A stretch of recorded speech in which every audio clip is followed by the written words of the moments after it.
Hello दोस्तों, आज हम देखेंगे एक ऐसी थ्रिलर कहानी जिसमें आप पूरी मूवी में अंदाज़ा तक नहीं लगा पाओगे कि आखिर इस किलर के दिमाग में असली किलर कौन है। तो चलो विदाउट टाइम वेस्टिंग आज की मूवी स्टार्ट करते हैं। पहले सीन में हम देखते हैं डॉक्टर मलिक को, जो किसी हत्यारे के केस की स्टडी में लगे हुए थे। वो हत्यारा और कोई नहीं बल्कि मैलकॉम, जिसके ऊपर 6 मर्डर्स का चार्ज लगा हुआ था। पर डॉक्टर मलिक को बहुत ध्यान से एविडेंस रिपोर्ट देखने के बाद ये पता चला कि मैलकॉम कोई किलर नहीं है, बल्कि वो एक मल्टी पर्सनैलिटी डिसऑर्डर से ग्रस्त है। पर जज ने अगले ही दिन मैलकॉम को फांसी दिए जाने का आदेश जारी किया हुआ था, इसलिए उसने तभी जज को कॉल करके एक अर्जेंट मीटिंग रखवाई जिसमें मैलकॉम का फाइनल वर्डिक्ट सामने आ सके। दूसरी तरफ नरवाड़ा के एक मोटल में लैरी ठर्रा पीते हुए आईपीएल देखने में मगन था, लेकिन तभी वहां जॉर्ज नाम का आदमी आया जिसके हाथ में घायल। अब ये कौन है, चलो फ्लैशबैक में देखते हैं। जॉर्ज अपनी फैमिली जिसमें उसकी वाइफ एलेक्स और बेटे टिम के साथ कार में था, और जब ही उनकी कार आउट ऑफ कंट्रोल हो गई। कार आउट ऑफ कंट्रोल होने का कारण सिर्फ एक सैंडल थी। असल में वो सैंडल उसी रास्ते से जा रही एक मोहतरमा पेरिस की थी, जिसका बैग खुलने की वजह से उसके चड्डी बनियान और साथ में वो सैंडल भी वहीं रोड पर गिर गई। फ्लैशबैक में ही जॉर्ज अपनी कार से वो सैंडल निकाल रहा था कि इतने में एलेक्स का दूसरी तरफ से आती कार से एक्सीडेंट हो गया। इस कार में सवार एक महिला कैरोलिन और उसका ड्राइवर सलमान एड था। टक्कर मारते ही एड कार से निकलकर एलेक्स की मदद करने आया और हॉस्पिटल कॉल करने लगा, लेकिन उधर कोई सिग्नल ना होने की वजह से वो सभी एलेक्स को घायल हालत में ही मोटल में लेकर आ गए, जहां एड ने इस चुज्जी को साइड में बिठाया और कैरोलिन पर अपना हुक्म जमाया। उसने कैरोलिन को कार से किया गेट आउट और निकल गया ढूंढने कोई मेडिकल शॉप या ऑल आउट। तभी एड को बीच रास्ते में पेरिस दिखी। हाँ दोस्तों, ये वही मोहतरमा है जिनकी सैंडल के कारण अभी तक ये सारे कांड हुए हैं। और इसकी किस्मत देखो, तूफान की वजह से पेरिस की भी कार खराब हो चुकी थी।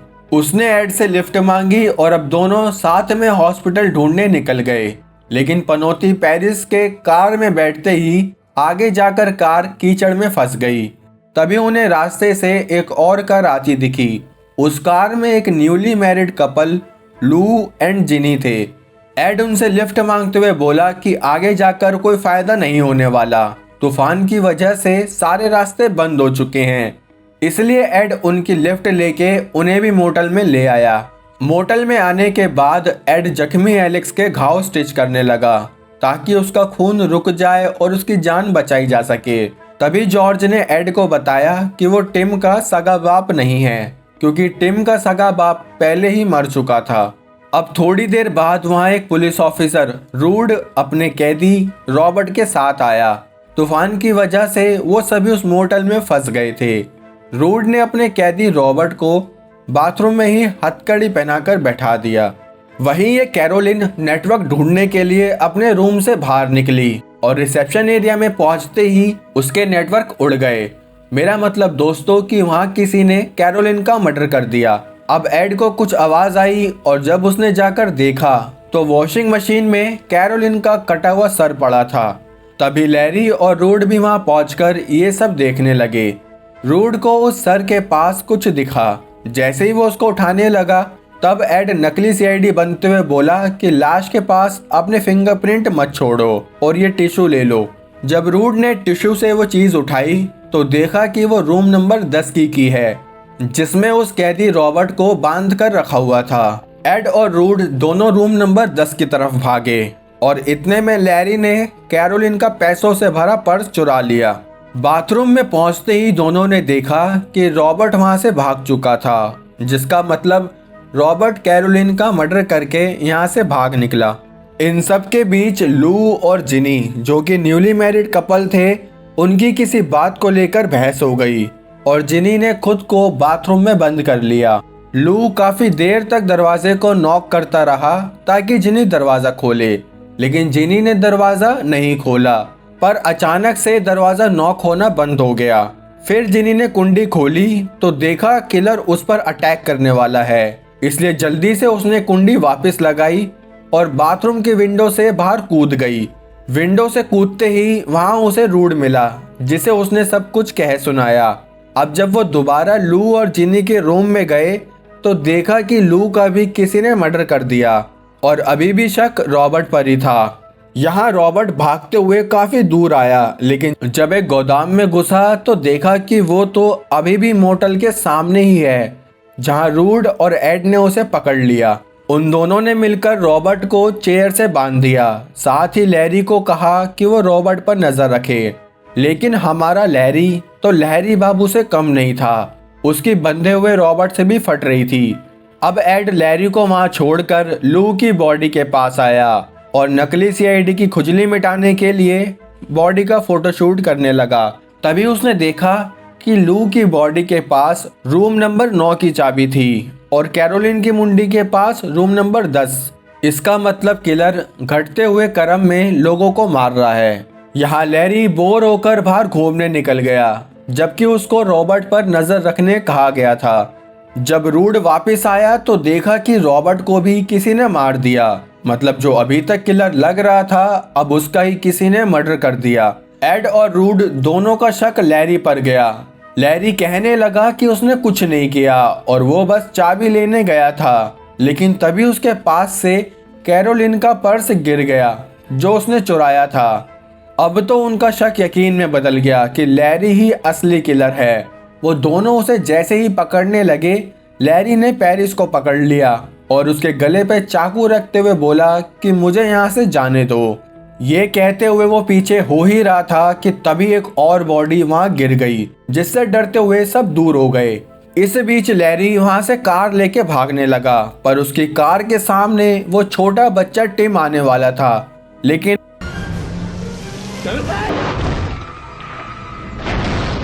यहाँ डॉक्टर मलिक ये प्रूफ करने में लगे हुए थे कि मैलकॉम डिफरेंट पर्सनैलिटी डिसऑर्डर से ग्रस्त है और उसको फांसी नहीं दी जा सकती, क्योंकि उसे खुद को नहीं पता कि उसने वो 6 मर्डर किए थे। मुझे पता है अभी थोड़ा कंफ्यूजिंग लग रहा होगा, लेकिन जस्ट वेट एंड वॉच। दूसरी तरफ एड और रूड ने लैरी को बांध दिया। अब लैरी रोते हुए सच्चाई बताने लगा कि कुछ टाइम पहले वो अपना सब कुछ जुए में हारकर इस मोटल में आया। तब इस मोटल का ओनर यहाँ पहले से ही मरा हुआ पड़ा था। मौके का फायदा उठाते हुए उसने ओनर की बॉडी को छुपा दिया और खुद इस मोटल का ओनर बनकर रहने लगा।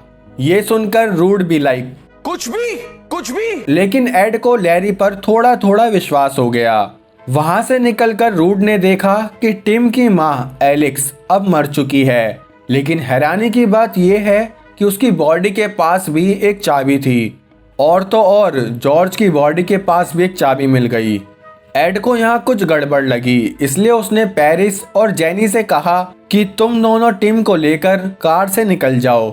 लेकिन जैसे ही जेनी टिम को लेकर कार में बैठी तो कार में भी ब्लास्ट हो गया। लेकिन उससे हैरानी की बात ये थी कि कार में जेनी और टिम दोनों की लाश नहीं थी, और देखते ही देखते वहां से सबकी बॉडीज गायब हो गई।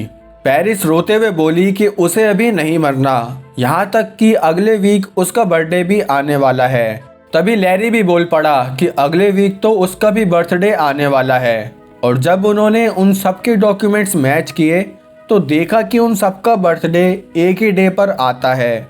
वहीं दूसरी तरफ डॉक्टर मलिक ने एड को बताया कि कल मैलकॉम को फांसी दी जाएगी। ये बात एड को अपने से जुड़ी नहीं लगी, इसलिए वो बोला तो मैं क्या करूं। डॉक्टर मलिक ने बताया कि एड तो खुद मैलकॉम की डिफरेंट पर्सनैलिटीज में से एक है और उसको ही सभी पर्सनैलिटीज में से क्रिमिनल पर्सनैलिटी को पहचान कर मारना पड़ेगा।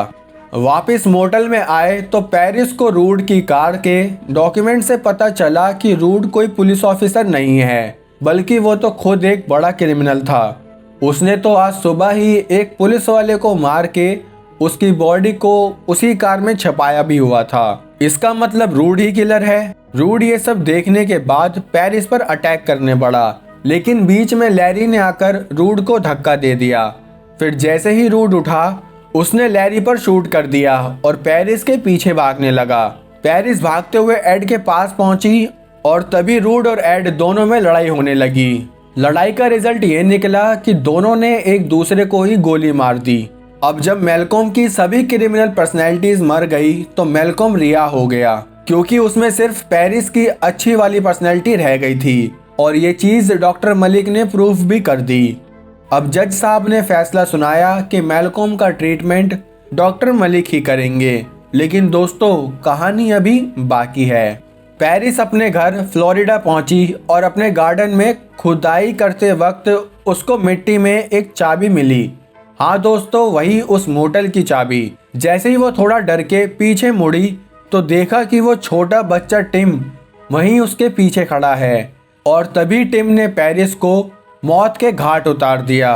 वहीं पेरिस के मरते ही मैल्कॉम पर अब फिर से सिर्फ टिम मतलब एक क्रिमिनल पर्सनैलिटी रह गई थी और तभी उसने चलती कार में ही डॉक्टर मलिक को मार दिया और यही हमारी मूवी का एंड होता है दोस्तों। हो सकता है अभी कुछ लोग कर रहे हो, अरे मुझे चक्कर आने लग गया अब। अगर आप कंफ्यूज हो तो सुनिए। मैल्कॉम जब 9 साल का था तभी उसकी प्रोस्टिट्यूट माँ की लाश एक मोटल में मिली थी, जिसके बाद मैल्कॉम को मल्टी पर्सनैलिटी डिसऑर्डर हो गया और वो 11 कैरेक्टर जो सभी मोटल में थे वो सिर्फ मैल्कॉम के दिमाग के कैरेक्टर थे। और लास्ट में डॉक्टर मलिक ने एड के जरिए मैल्कॉम की क्रिमिनल पर्सनैलिटी रूड को मरवा दिया, लेकिन टिम पर किसी का ध्यान ही नहीं गया, जबकि असली क्रिमिनल पर्सनैलिटी टिम ही था। अब तो समझ गए ना दोस्तों? अगर नहीं समझे तो कमेंट्स में पूछ लेना, मैं सभी के कमेंट्स का रिप्लाई करता हूँ। अब कहानी कैसी लगी, लाइक डिसलाइक जो अच्छा लगे वो करो और चैनल पर नए हो तो सब्सक्राइब कर लो। बाकी मिलते हैं हमारी अगली वीडियो में, तब तक के लिए जय हिंद।